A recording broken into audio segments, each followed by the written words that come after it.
Hi there, I'm Daisy, and today we are doing an Untold review by Rees Brennan. This is the second book in the Lynburn Legacy. This is the first book, this is the second book.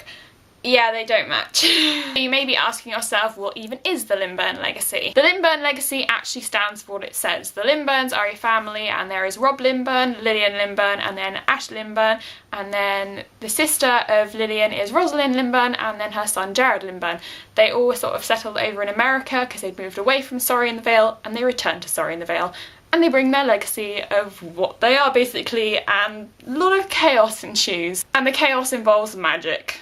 Book 2. If you haven't read book 1, please be aware that you might get spoilers for that book while I'm talking about book 2. Follows the characters in their battle against Rob Lynburn and his plans for the town. Throughout the book, we delve deeper into the history of Sorry in the Vale and the backstory of all its residents. Not quite maybe all the residents, but pretty much the ones that are important to the story. Part of the allure for this book is that you get to find out who is who and who has eaten the cookies and gone to the dark side. One of the most important storylines in this book is the split of the link between Cammy and Jared, and it follows all the turmoil that sort of happens after it and all the aftermath, and I really enjoyed going into it knowing that I was going to have to go through this and sort of make it as a process as they sort of have to work together, but they're kind of at odds because they haven't got that link anymore. But it was really enjoyable. Just because they don't have the link anymore, don't be turned off by it. There is one thing that I was really happy about with Untold, and it was the fact that it dealt with many different issues. It deals with things like standing up for what you believe is right and knowing that even if everyone is against you and they believe something else, if you believe it in here, it's okay and you can fight for it, and that is perfectly fine. I have found that Rees Brennan is very good with touching on the fact of the complications of teenage romances and the fact of sexuality. I do find that both Sarah and Cassandra Clare, when I read their books, I find that they inject the whole sexuality thing and saying that it's okay if you like someone else and it's your own gender, or you like the opposite gender, it's perfectly fine, there is nothing wrong with it. I believe that books can be really impressionable on young people, so it is important to have that in a book and say, hey, it is okay. Untold is a really fantastic read. It still delivers that pace that Unspoken did, and it still has that really good plot line that isn't sort of failing, because sometimes with second books the pace slows down and the plot line slows down with it. But thankfully this book delivered very well. It also had the right amount of character development for a second book. If you are a Holly fan in the book, you will be happy to know that you do get to find out more about her family, which I wanted from the second book, so I am extremely happy. I still love Sarah's writing in this book. It's still very descriptive and it still has that humour. The fact that it is funny does make it a light and enjoyable read, which makes it even more of a pleasure to see everything unfold.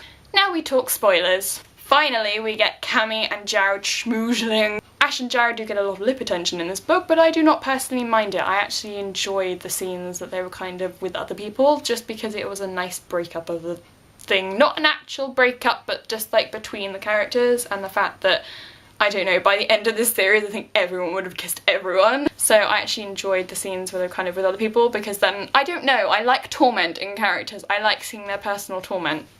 Rees Brennan also had me going, but who is it? Like, which one of them is it in the pub scene? Which one was it? And then it turns out to be the other one, but then, The next section is called What the Hell,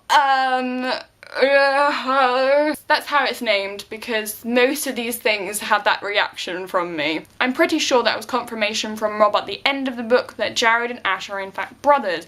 They are brothers, not cousins. Oh my god. What?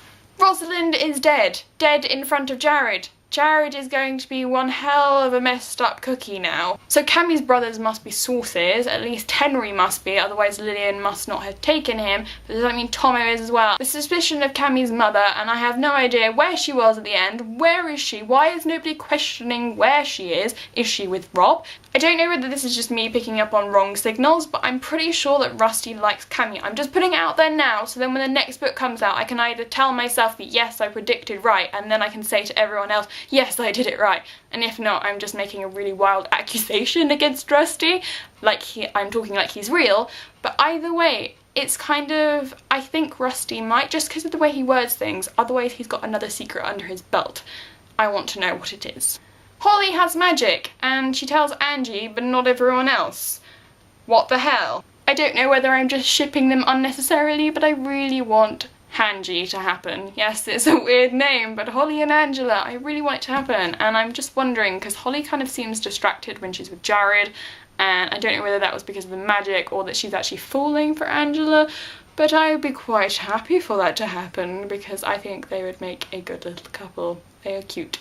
As much as I love Angela for being her irritable self, I think Holly would be good for her and make her a little bit more happier and less scowly. The ending. The ending is the most what the hell thing in this entire book because Edmund Prescott is in a confined space, dead, with Jared. Jared isn't dead, but he's with a dead body in a confined space that Rob put there, and if you can't remember properly from Unspoken, Edmund Prescott was meant to marry Lillian Prescott, so essentially he killed Edmund Prescott, put him in a confined space inside the Lynburn Allmere housey thing, and oh my god, he's got a shrivelly, like, dehydrated body in there with him, and his legs are like squished, so the fact that his knee touches the wall and his head touches the wall, and I'm not one that's claustrophobic, but I'm feeling pretty claustrophobic right now.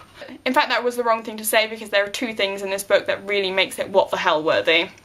Cammy is now Ash's source, which means they can read each other's minds and feelings, and they're essentially touching each other's souls, like naked. Totally worried about Cammy burning out from just like tiredness.